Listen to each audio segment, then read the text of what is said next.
তরুণ এবং কিশোর বয়সের ভাইয়েরা, তোমাদেরকে বলি শুনো, যারা আমাদের বয়সী বা আমাদের চেয়ে আরো সিনিয়র অনেক বাবাজিরা আছেন এখানে, এই লোকগুলোর কাছে গিয়ে একটু কানে কানে কথা বলে একটু জিজ্ঞেস করো তাদের কেমন লাগে। তারা তাদের হারানো যৌবন এবং হারানো তারুণ্যের জন্য এখনো কেঁদে ফিরে। আলী রাদিয়াল্লাহু তাআলা আনহুর দিকে একটি কবিতা সম্বন্ধ করা হয়, তার কবিতা এটা বলা হয়, তিনি বলেছেন নাকি, বাকাইতু আলা শাবাবিন কাদ তাওয়াল্লা ফায়া লাইতা শাবাব লানা ইয়াউদ। আমার ফেলে আসা তারুণ্যকে আমি খুব মিস করি, সেজন্য আমার চোখের পানি আসে।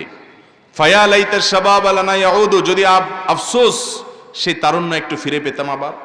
ওয়ালাউ কানা শাবাবু ইউবাউ বাইআন লা আতাইতুল মুবাইআ মা ইউরিদু, তারুণ্য আর যৌবনকাল কিশোর বয়সটা যদি টাকা দিয়ে কেনা যেত, আমি আমার সব সম্পদ দিয়ে হলো সেটা একটু আবার ফেরত আনার চেষ্টা করতাম। ওয়ালাকিন্নাশ শাবাবা ইযা তাওয়াল্লা আলা শারাফিন ফামাতলাবুহু বাঈদু, কিন্তু একবার যৌবন চলে গেলে আর সেটা ফিরে কখনো